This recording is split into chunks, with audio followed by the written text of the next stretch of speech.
House music.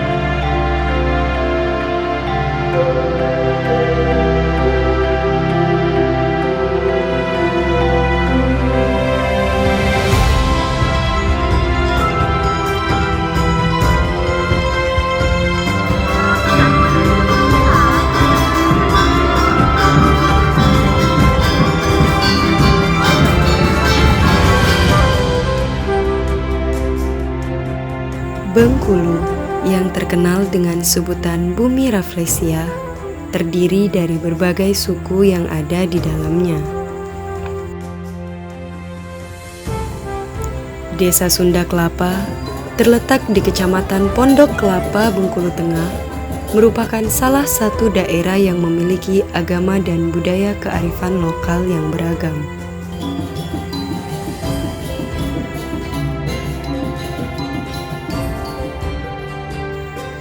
Menurut data Desa Sunda Kelapa pada tahun 2023, sekitar 14% dari total penduduk Desa Sunda Kelapa dipegang oleh umat Hindu Bali.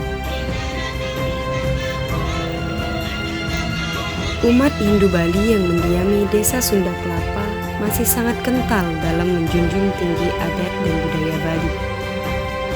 Salah satunya dikenal dengan kearifan budaya leluhur sesajen.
Fungsi daripada sesajen itu ya terbagi empat. Yang pertama, sesajen dibuat itu berfungsi sebagai penyucian, ya, penyucian. Tuh. Yang kedua, sesajen itu fungsinya sebagai mewujudkan sembah bakti kita dengan tulus kepada Tuhan Yang Maha Esa, yaitu di situ berwujud sesajen atau banten ya, banten ike pinake ragante tui. Nah, jadi sesajen itu umpama kamu persembahkan sekujur tubuhmu dengan tulus ikhlas. Jadi direka sedemikian rupa, ditata, itu seakan-akan simbol daripada perwujudan manusia. Itu baru dua ya. Yang ketiga, banten ike pinake anggan dewa. Jadi sesajen itu kita wujudkan sebagai simbol beliau yang Maha Pencipta. Yang keempat, banten ike pinake ande buana. Berarti sesajen itu diwujudkan sebagai simbol semesta alam. Nah, jadi apapun bentuk banten atau sesajen yang anak-anak lihat itu mempunyai fungsi empat. Walaupun besar, walaupun kecil, tetap dia empat fungsinya. Tradisi banten atau sesajen saat ini terkadang masih menjadi suatu perdebatan dengan banyaknya persepsi yang berbeda dari masyarakat. Meskipun masih banyak masyarakat yang menganggap sesajen itu aneh, tetapi sesajen memiliki makna khusus dan mendalam bagi umat Hindu Bali. Sesajen itu sebagai ungkapan rasa syukur kepada Tuhan yang Maha Esa, ya, atas segala ciptaannya, karena beliau ciptakanlah berupa sarana dan prasarana itu kami rangkul, kami jadikan satu, sehingga kami pajangkan sebagai rasa wujud bakti kami kepada beliau. Dan setelah melaksanakan upacara atau bersembahyang, maka itulah berkah langsung dari Yang Maha Kuasa yang dapat kami nikmati. Itu tujuan sesajen.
Namun, jika dipahami lebih mendalam, sesajen adalah sebuah budaya leluhur yang merupakan bagian dari kehidupan yang sudah terjadi di masa lalu.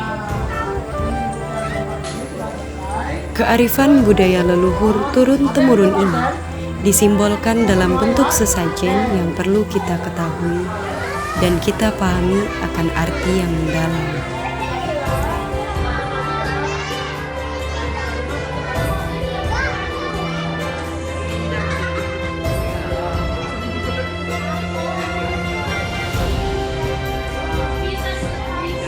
Ya tentu. Jadi Banten yang seperti kita buat tadi itu ada 4 komponen utama sebenarnya. Jadi yang pertama itu adalah daun atau alas ya. Kemudian yang kedua itu adalah biji-bijian atau buah ya.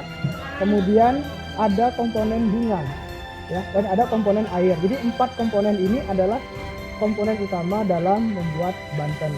Nah, masalah banyaknya, sedikitnya yang bisa kita buat pada saat membuat Banten atau sesajen itu tergantung dari kemampuan kita.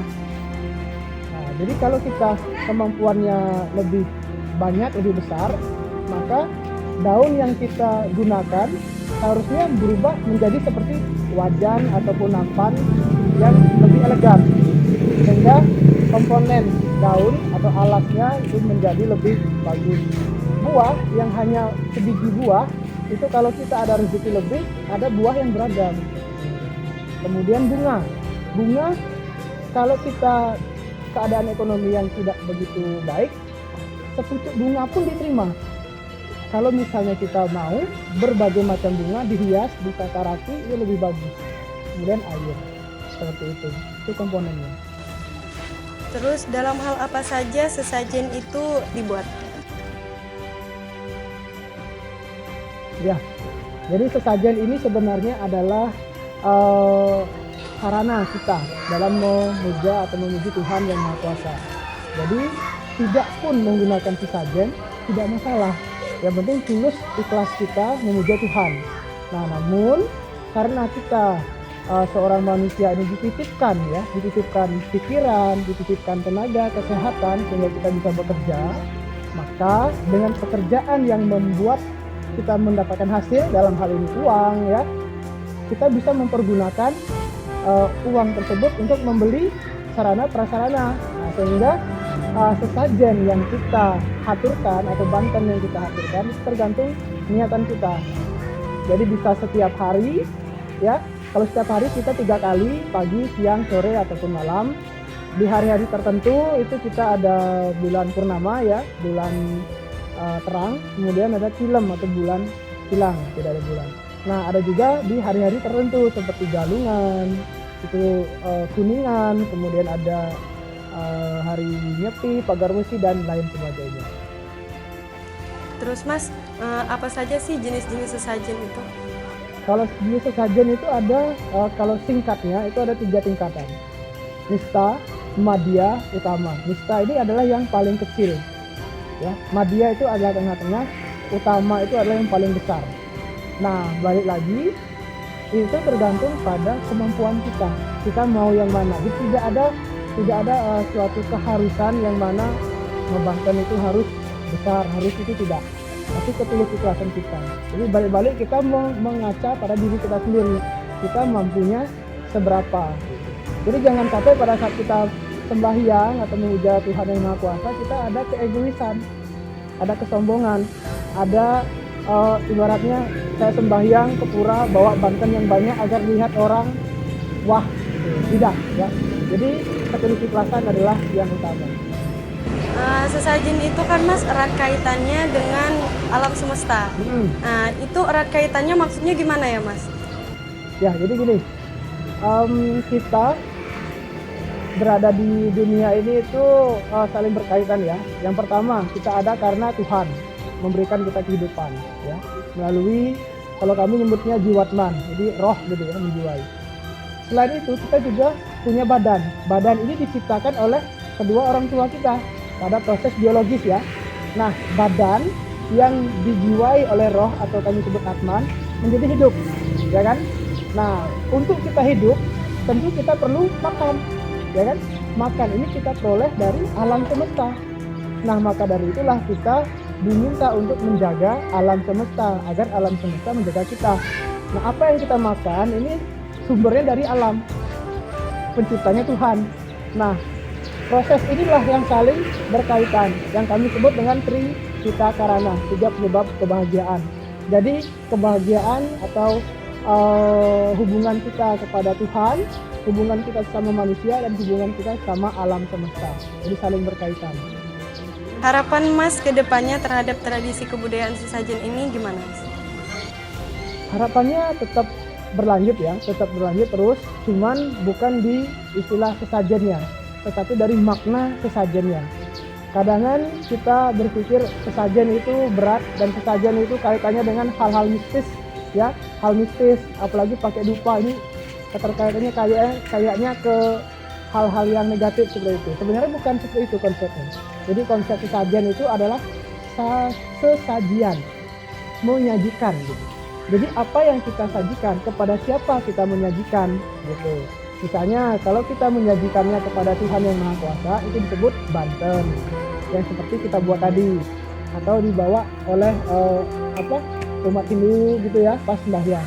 Kalau yang kita sajikan adalah sesama manusia, itu kan hidangan namanya ya, hidangan gitu. Tapi kalau yang kita sajikan ini kepada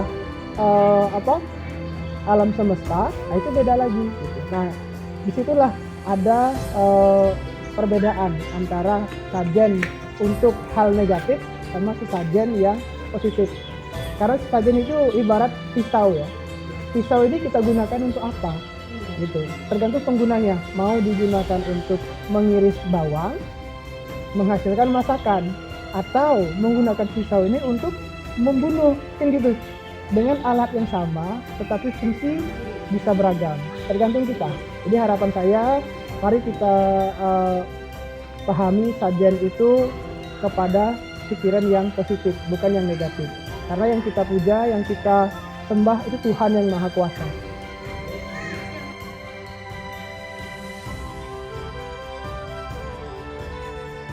Nah, sejarah umat Hindu datang ke desa Sunda Kelapa ini yang pertama-tama melalui transmigrasi tahap kedua lah istilahnya lokal. Nah, karena beliau ini istilahnya kebanyakan dari Bali, Bali istilahnya memang sudah dari hampir boleh dikatakan 90% memang beragama Hindu. Beliau bertransmigrasi ke desa Sunda Kelapa, ya otomatis istilahnya menjalankan kepercayaan memang dari keturunannya, asal istilahnya agama Hindu. Seiring waktu ya berkembang, akhirnya hampir mencapai kurang lebih 25% lah umat orang Bali ini istilahnya perkembangan agama Hindu itu berkembang di desa Sunda Kelapa ini. Asal-asalnya dari Teran, bukan dibawa istilahnya secara kalau kita nih secara disebarkan melalui orang per orang, tidak. Asal usulnya itu dari masyarakat itu sendiri, karena di sini Teran, merasa dia nyaman, merasa cocok tinggal di Sunda Kelapa ini. Ya mungkin ada yang pendatang, ada yang Teran dari orang Bali itu, terus sebagian lagi ya berkembang dari anak-anak cucung beliau itulah. Alhamdulillah sekarang udah hampir mencapai itu kurang lebih 30% yang beragama Hindu. Sisanya ada Kristen, Islam. Itulah kalau di desa Sunda Kelapa. Mungkin Pak, bagaimana tanggapan Bapak terhadap umat Hindu yang ada di Sunda Kelapa? Alhamdulillah dengan keberadaan umat Hindu, terutama kaum itu masyarakat kita Bali, kita sesama warga desa Sunda Kelapa saling menjaga tata krama, kerukunan selama umat beragama. Alhamdulillah sampai saat ini dari beliau hadir sama-sama bertempat di Sunda Kelapa, sampai saat ini kita terjalin hubungan harmonis lah antara sesama umat beragama. Tidak ada istilahnya konflik sedikit pun, saling bantu-membantu lah dalam kegiatan yang mencakup istilahnya paling nggak tuh sosialnya.